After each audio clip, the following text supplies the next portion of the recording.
So Joy Reid, Chris Rufo. This is like the smackdown of the century. Are you ready? Are you ready? Welcome to Escaping the Echo Chamber. So Joy Reid, Chris Rufo going head to head on critical race theory. So now, when I saw Mark Lamont Hill tweet out that this was going to happen, he's like, tonight, Joy Reid versus Chris Rufo. And I'm like, okay, first thought is it just going to be just them two? Or is she going to have a panel on and, it's just her show? Because at this point, I'm like, does she know critical race theory? So I, did a little background on her, found out, guess where Joy Reid graduated from? Harvard. And if you don't know, Harvard is where critical race theory, Kimberly Crenshaw and Derek Bell, and a bunch of the, the founders and creators of critical race theory, where they came from. I'm like, oh, however, they were from Harvard Law, So I'm like, but she didn't take law school. She didn't go to law school. So I'm not sure whether or not she actually studied the topic. But so I'm like, okay, I don't know how much she knows. I don't know how versed she's going to be, because this could potentially be like just setting the stage back again. Perfect example why and reasoning why. Amber Ruffin, comedian, I believe she was on The Daily Show, and she did a segment on critical race theory. And like the title was, critical race theory, Republicans, conservatives are against it.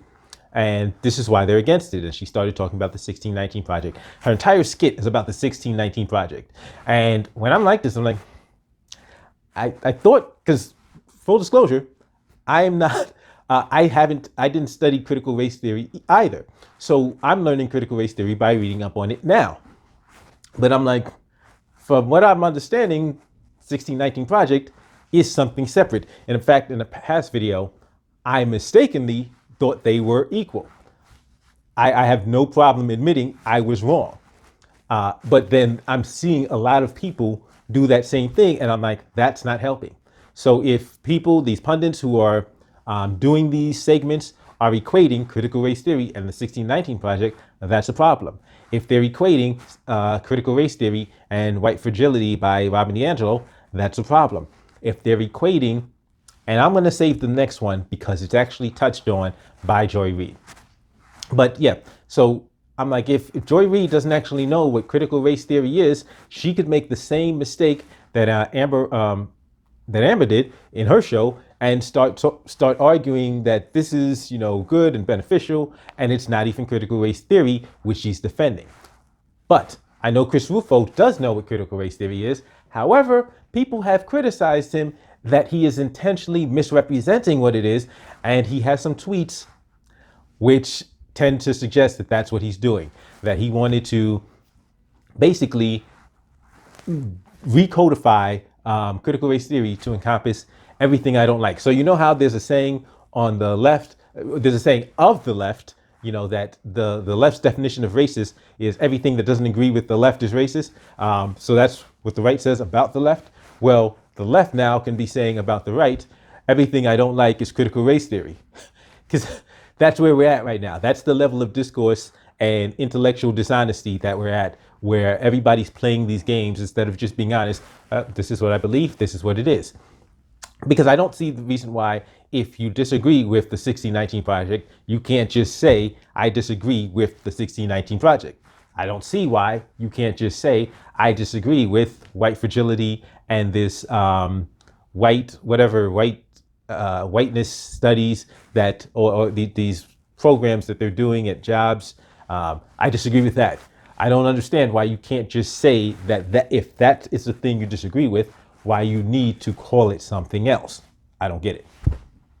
But the conversation begins, and I'm expecting to see, him describing what he's fighting against, giving examples. I'm wondering whether or not she's going to actually be able to accurately define and argue in defense of what critical race theory actually is. And it starts off promising, because she introduces him and she talks about how, he's criticized things that relate to anti-racism, with Ibram X. Kendi. And she's like, okay, I've contacted Ibram X. Kendi myself, and he issued this statement that what Ibram X. Kendi specifically said, that no, he is not a critical race theorist. What he is talking about is not critical race theory.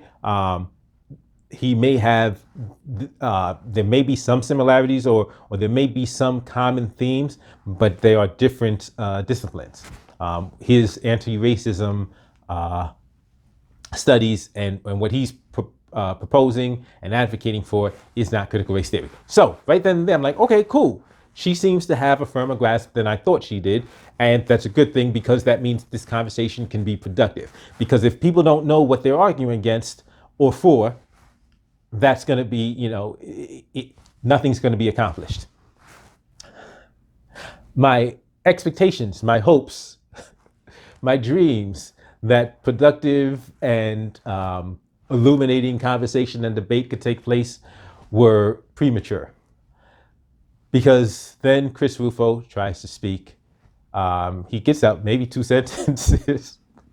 And, okay, well, blah, blah, blah, blah. And I'm like, well, he's like, well, listen, are you going to let me speak? She's like, well, it's my show. And I'm like, but you invited him. See, I get if somebody's trying to change the format, but the format of you inviting him to your show is that you ask him questions, he answers questions, provides his viewpoint, you go. Not, I get to speak and interrupt you whenever I feel like, or I get to stop you whenever I think, or if I think you're getting close to making a point, just in order for me to claim victory. Like, are you serious? And that's how it went the entire time. He would get a couple of sentences out. She would just, oh no, because I'm not gonna let you lie. This is not what it is. This actually is, blah, blah, blah. And she actually pointed out what he said about, his tweets about recodifying critical race theory and using it to encompass everything. And I'm like, what? Do you realize that right now, everybody watching this from his side and anybody that's undecided can see that you're not even giving him a chance to speak. So now if you at least gave him a chance to speak and then were able to say, okay, let me point out where you're wrong. This is what you just said is wrong. This is what you just said is wrong. Because if you look at his debate with Mark Lamont Hill, that was so much more productive. And like if you look at Mark Lamont Hill and James Lindsay, that was amazing, because then you got to see them getting into the weeds. And I know a lot of it was like difficult to follow Mark Lamont Hill and James Lindsay, but if you rewatch that, you can start to learn more, and it's like, wow, that was so good. But like if you start looking up some of the topics that they're talking about, if you're not familiar with them, if you're already familiar with them, then you could follow along fine. But if you're watching them and they're going back, and then when Mark Lamont Hill starts explaining in detail, and to the point where James Lindsay has to say, wow, you really know this. Like that was a win for everybody, because we got to see people that actually know the topics discuss the topics. This was a waste of everyone's time. It was an absolute waste of everyone's time, because, and I believe this stems from Chris Rufo saying, yeah, Joy Reid won't debate me. She won't have me on her show. And so she wanted to prove a point. This was nothing little more than a pissing contest. And it was like so ridiculous, because she didn't even give him an opportunity to get his statements out and then disprove them. Like yeah, I know your talking points. I've got your briefing memo or whatever. And I'm like, okay, well, if that's what you were going to do, you could have done that without him.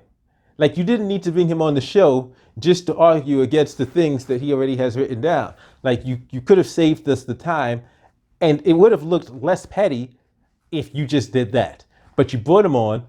He would get 2 sentences out, well, attempt to get 2 sentences out. You cut him off, just chop up what he said or what you thought he was about to say. Then, and you're saying you knew what he's about to say because you already have his talking points. And then you start attacking from some other area. And I'm like, why did you even invite him?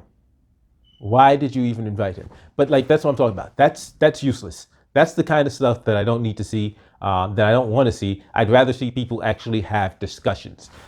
People that know the material, discuss the material, and allow people who are undecided, who don't know, to learn something. because especially something like critical race theory, which is a graduate level legal course, like this is an opportunity for people to become educated. And I'm like, yes, because like we could be starting, and I don't know if I've done that video yet.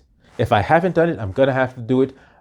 There's a video that I was planning to do. I don't know if I did, I don't remember, but it involves I think it's the New York Times, and a law professor who wanted to remove the Dred Scott decision from their legal course and from their law school course.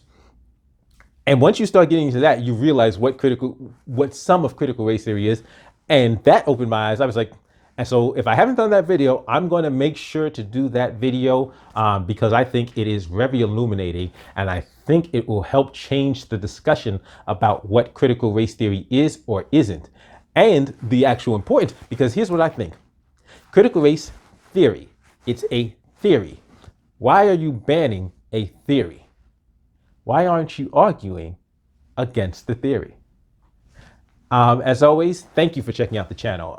Thank you for coming on the channel, watching the video. If you like the video, please feel free to give me a thumbs up. If you haven't subscribed already, subscribe to the channel. If you disagree with what I'm saying, if you think that toxic conversation is the way to go, people arguing and yelling over each other is awesome, then you can feel free to give me a thumbs down. And don't just give me a thumbs down and run away. Give me a thumbs down and tell me why in the comment section. I will address it either in the comment section or in a future video.